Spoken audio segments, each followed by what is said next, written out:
Fala galera, sejam bem-vindos aqui à nossa aula de Direito Constitucional, comigo, professor Edinael. Você que está se preparando para o concurso do Ministério Público de Sergipe, bora ver como esse tema, Direito Constitucional, vem caindo em prova? Bora ver? Então bora lá. Pessoal, olha só, questão aqui cobrada no MP do Rio de Janeiro, área administrativa, né, técnico do Ministério Público. Olha só, 2025, banca FGV. Após um processo revolucionário em que o ditador, que estava no comando do país Alfa, foi deposto por forças populares, a Frente Revolucionária solicitou que um grupo de notáveis elaborasse o anteprojeto de Constituição. Esse texto ele foi submetido à apreciação da Assembleia Constituinte com membros eleitos para esse fim e deu origem à nova Constituição Alfa. Opa, então aqui foi dado, né, gente? Origem a uma nova Constituição, beleza? Assembleia Constituinte deu origem à nova Constituição. E assegurou a renovação periódica do poder e se mostrou plenamente compatível com a base de valores do ambiente sociopolítico, o que fez com que suas normas, olha só, suas normas alcançassem níveis elevados de efetividade. O que foi que fez com que as normas elevassem níveis elevados, né, de efetividade? Foi que, olha só, a renovação periódica de poder se mostrou plenamente compatível com a nova base, ou melhor, com a base de valores, né, do ambiente sociopolítico. Pessoal, quando eu falo aqui em que uma Constituição onde as normas elas alcançam níveis elevados de efetividade, eu estou falando em uma Constituição normativa, certo? A Constituição normativa, olha só, a palavra normativa significa dizer que aquilo que está escrito no texto constitucional é totalmente compatível com a realidade.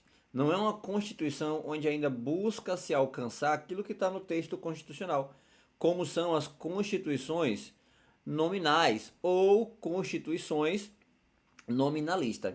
São constituições em que o texto constitucional ele ainda não é compatível, certo? Ainda não é totalmente efetivo com a realidade.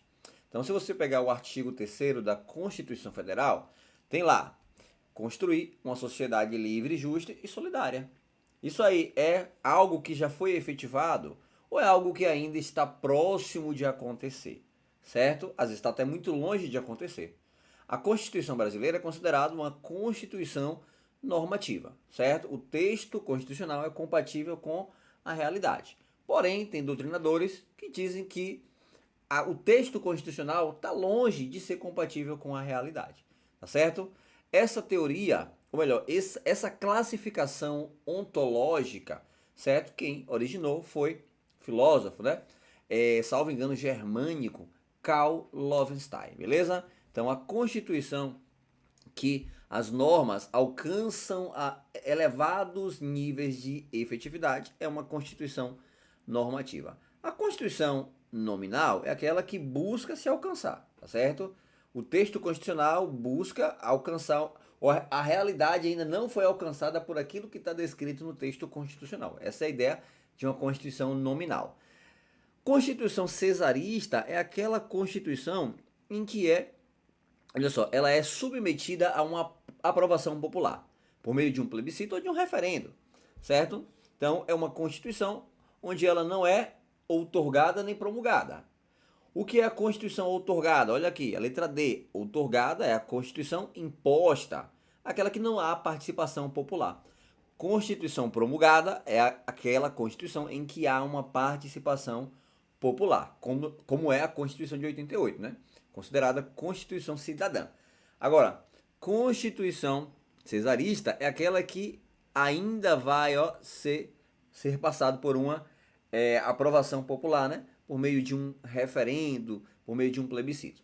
E aqui, por último, a Constituição dogmática. Pessoal, a Constituição brasileira é uma Constituição dogmática, onde preserva valores sistemáticos que foram conquistados ao longo da sociedade.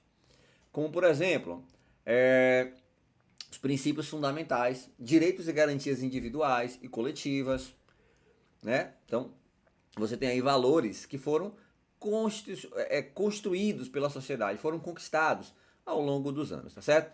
Por exemplo, você tem aí o 13º salário, uma conquista, né? Direitos sociais, né? Diversos direitos sociais foram conquistados. Então, uma constituição dogmática é uma constituição que preserva esses valores conquistados, tá certo? Tem um termo chamado efeito cliquet no direito constitucional, que é retirado lá do alpinismo, né? Os alpinistas, eles tinham aquela corda que é para justamente não retrocedam, né? Aquilo que eles já conquistou de espaço quando eles foram subindo, a corda é uma segurança para que eles não retrocedam, não voltem, né? Então é efeito cliquet. Uma vez conquistado, não pode mais voltar atrás. Por exemplo, sociedades em que já foram conquistadas a abolição da pena de morte, não podem voltar a ter, né? Porque isso seria um retrocesso à sociedade. Beleza? Então, pessoal, gabarito aqui, letra C.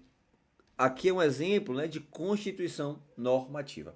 Trouxe para vocês aqui outras classificações, beleza? Classificações que são encontradas na Constituição Federal, olha só, de 1988. Olha só, a nossa Constituição, quanto à origem, ela é uma Constituição promulgada, também conhecida como Constituição Popular. A forma da Constituição é uma Constituição escrita, certo? Não é uma Constituição histórica, certo? Ela é escrita, positivada. Quanto ao modo de elaboração, ela é dogmática, né? Ela foi preservado aí valores, certo? Sistemáticos. Quanto à questão da alterabilidade, ela é uma Constituição rígida. Constituições rígidas não significam dizer que não podem ser alteradas. Aqui a gente tem, quem é que altera a Constituição Federal? É o Poder Constituinte, derivado reformador, por meio de suas emendas. Porém, esse processo ele é um processo mais solene, mais complexo do que você criar e revogar uma lei federal, certo? Uma lei ordinária ou uma lei complementar. O processo é mais tranquilo, certo? Agora, quando eu falo em emendas constitucionais, o processo ele é mais complexo e mais solene. Por isso que a gente fala que a Constituição ela é rígida, beleza? Quanto à extensão, ela é uma Constituição analítica ou prolixa, longa. A Constituição ela traz conceitos ou traz aí, pessoal, normas que não deveriam estar na Constituição. Por exemplo, o Colégio Pedro II deve ficar em Brasília, ou melhor, no Rio de Janeiro. É um texto que está na Constituição, portanto, uma norma constitucional. Tem necessidade dessa norma estar na Constituição? Não, certo? Poderia ser uma lei complementar, uma lei ordinária. Agora, trazer um texto constitucional, onde é que vai ficar o Colégio Pedro II? Totalmente desnecessário, tá bom? Então tem muita coisa na Constituição que não deveria estar lá, poderia estar em uma outra lei, certo? Uma lei mais maleável, né? Uma lei ordinária, uma lei complementar. Por exemplo, você tem ali lei que trata de tributos, lei que trata de previdência, ou melhor, normas, né, da Constituição que vai tratar de tributos, vai tratar ali da previdência. Então a Constituição ela acaba abordando um pouco de tudo. Por isso que ela é considerada Constituição prolixa. Quanto ao conteúdo, é um conteúdo formal. Pessoal, do artigo 1º ao artigo 250, tudo que está ali é uma norma constitucional, tá certo? Por isso que ela é formal. Tudo que está no texto constitucional é constitucional, tá certo? É uma norma constitucional. Quanto ao critério, olha só, ontológico, ela é uma constituição normativa, né? Que a gente acabou de ver aí na questão anterior. Bora de mais uma? Vamos lá. 3 amigas, todas residentes no território brasileiro, almejavam saber se possuíam direitos fundamentais na perspectiva constitucional. Ingrid tem nacionalidade alemã. Joana, ela é espanhola naturalizada brasileira e Maria, ela é brasileira nata. Então você tem aqui, ó, Ingrid, ela é estrangeira, certo? Ingrid aqui, ela é alemã. Joana, espanhola, porém naturalizada brasileira. Então, Joana é naturalizada e Maria, ela é brasileira nata. Após analisarem a Constituição da República, As três amigas concluíram corretamente que, pessoal, somente Maria possui direitos fundamentais? Não. Sabe por quê? Todos que estão no Brasil possuem direitos fundamentais, né? Direito fundamental à vida, à liberdade, ó, liberdade, segurança, todos possuem, independente se é brasileiro nato, naturalizado ou estrangeiro. Então tá errado. Todas possuem os mesmos direitos fundamentais? Aí também não, certo? Por exemplo, a estrangeira não tem direito de votar nem de ser votada, certo? É inalistável os estrangeiros e os conscritos, não é isso? Então, não são os mesmos direitos fundamentais. Somente Joana e Maria possuem direitos fundamentais? Já vimos que não, porque apesar de ser estrangeira, Ingrid, que é alemã, também possui direitos fundamentais. Ingrid somente possui direitos fundamentais expressamente enumerados? Não, gente. Elas possuem direitos fundamentais que estão na Constituição. Todos os direitos fundamentais básicos ali, constitucionalmente expresso, ela possui. Beleza? Olha só, letra E é o gabarito. Todas possuem direitos fundamentais, mas os direitos de Joana e Maria, ó, brasileiro nata e naturalizado, são mais amplos do que os de Ingrid. Como eu utilizei o exemplo, né, o direito de votar e ser votado. O direito de entrar com ação popular, já que é qualquer cidadão. Ser cidadão é estar em gozo com os direitos políticos, certo? Está em dias com os direitos políticos. E os estrangeiros, eles são inalistáveis. Eles não podem se alistar para votar nas eleições, tá bom? Então, gabarito, portanto, letra E. Mais uma. A expressão governo pode ser usada para designar o conjunto de órgãos constitucionais responsáveis pela função política do Estado. Sobre sistemas e formas de governo, assinale a alternativa correta. Letra A. O presidencialismo predomina o princípio da divisão de poderes, os quais devem ser dependentes e harmônicos entre si. Ó, correto falar em independentes, tá bom? Um poder não depende do outro. Beleza? O parlamentarismo é o sistema de governo em que há obrigatoriamente uma colaboração entre o executivo e o legislativo. Não. Parlamentarismo, há uma predominância do poder legislativo, dos parlamentares. Essa colaboração aqui, pessoal, é o sistema, ou melhor, o semipresidencialismo, tá certo? Semipresidencialismo, há uma colaboração entre executivo e legislativo. A república é a forma de governo caracterizada pela eletividade e pela temporalidade, né? Temporalidade do mandado do chefe do poder executivo. Perfeito. Quem é que não lembra daquele mnemônico, né? A república é fogo. Forma de governo, republicano, certo? Forma de Estado, federação, Estado fede, né? Forma de Estado federativo, certo? O regime é o regime democrático, né? O regime de governo é o regime democrático e o presidente é sistemático, o sistema, né, de governo é presidencialista, beleza? A monarquia é caracterizada pela hereditariedade e vitaliciedade, com o dever de prestação de contas do monarca ao parlamento. Pessoal, não existe a prestação de contas, certo? A monarquia há uma predominância, um totalitarismo, né? O monarca, né? O rei, beleza? Tá errado essa questão. E letra E, no parlamentarismo, o primeiro-ministro ele é indicado pelo presidente da República. Não, no presidencialismo ele é indicado pelo poder legislativo, né? Não existe aí essa questão de indicação do presidente, beleza? Presidente aqui é poder executivo. Parlamentarismo existe aí uma preponderância do legislativo. Gabarito aqui, letra C. Beleza, gente? Olha só, mais uma questão. O artigo 33 da Constituição afirma que a lei disporá sobre a organização administrativa e judiciária dos territórios. A respeito da classificação do citado dispositivo, é correto afirmar que trata, ou melhor, que se trata de uma, pessoal, aqui é a eficácia das normas. Bora revisar a eficácia das normas? Vamos lá. De acordo com José Afonso da Silva, temos aqui normas que são de eficácia plena. Elas já produzem todos os seus efeitos jurídicos quando sua promulgação. Não podem ser restringidas ou regulamentadas posteriormente. A aplicabilidade das normas plenas é imediata, direta e integral. Pessoal, olha só, exemplo de norma de eficácia plena. Vamos lá. Você tem diversos exemplos na Constituição, né? A maioria das normas são de eficácia plena. Por exemplo, o exercício do culto. Você precisa pedir autorização para você exercer cultos e liturgias? Não. Liberdade aí, né? De você poder cultuar. Sua liberdade de pensamento não pode ser restringido por uma lei. A eficácia é imediata. Se você quiser ir para uma igreja hoje, prestar o teu culto hoje, qualquer que seja a tua religião, você pode. É uma norma de eficácia plena.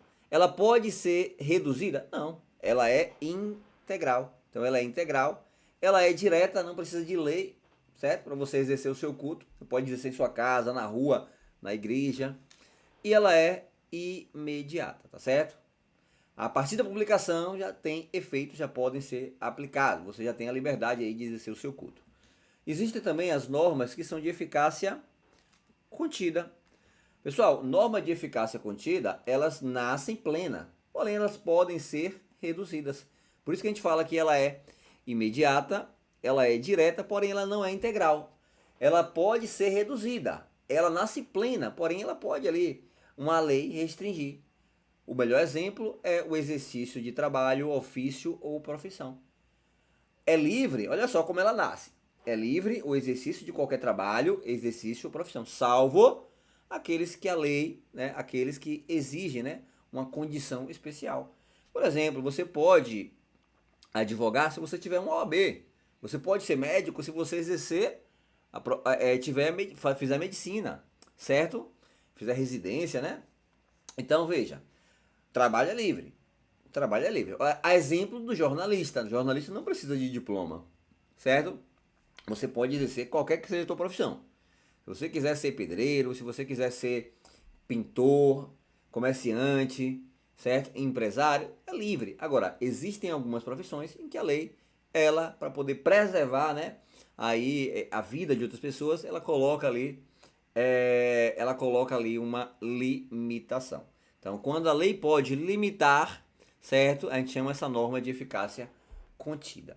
E temos a norma de eficácia limitada. Pessoal, essa daqui, ó, ela é não integral. Ela não é executada se não houver ali uma lei que autorize, uma lei que crie para dê efeito àquela lei, aquela norma. Ela é indireta, ela só pode ser produzida a partir do momento que a lei é criada.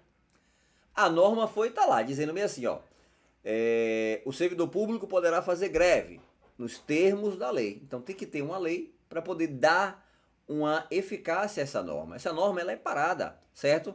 Ela é mediata porque ela depende da lei. Ela é indireta porque ela só pode ser aplicada se a lei criar. E ela é não integral. Por que não integral? Porque ela não vai ter eficácia se não for criado ali uma lei. Temos duas espécies de normas de eficácia limitada. Temos a norma de eficácia limitada programática. Programática porque o texto constitucional, ela pede para que sejam criadas ali uma lei, mas essa lei, ela estabelece diretrizes para execução de políticas públicas, certo? Ela exige ali diretrizes de política pública. E temos a norma de eficácia limitada, definidora de princípios institutivo ou organizativo. Pessoal, essa daqui, ó, ela estabelece regras que são de observância, certo? Devem ser observadas com o objetivo de instituir órgãos, entidades ou organizações, bem como realizar medidas decorrentes da organização administrativas. Essa daqui, a programática, ela é opinativa, certo? Ela traz diretriz, ela traz uma direção. Ela fala bem assim, ó, a lei deve ser criada para poder, certo?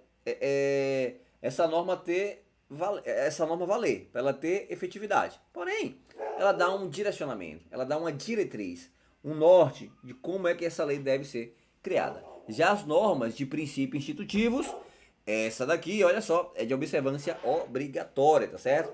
Porque ela tem regras, elas têm regras, né, que vão instituir órgãos, entidades ou organizações, bem como medidas decorrentes da organização administrativa, certo? Então ela é uma norma limitada, certo? Definidora de princípios institutivos. Bora ver a questão? A questão fala o seguinte, a lei disporá, se falou que a lei disporá, qual é a eficácia? Limitada. Porque eu preciso de lei para dar origem a esse efeito normativo. A lei disporá sobre a organização administrativa e judiciária dos territórios. Então, território, olha só, a lei é quem vai dispor sobre a sua organização, certo? Sua organização administrativa e sua organização judiciária. Está falando que a lei é quem vai dispor, então estamos diante de uma norma de eficácia limitada. Pessoal, vai dispor sobre o quê? Sobre a organização administrativa e judiciária do território. Não está trazendo o norte, está trazendo aqui um princípio institutivo, tá certo? Então ela é uma norma de eficácia limitada, definidora de princípios institutivos. Gabarito, portanto, letra B. Contida? Não. Ela é definidora de princípios programáticos? Olha só, cuidado para não marcar isso aqui. Ela é plena? Não.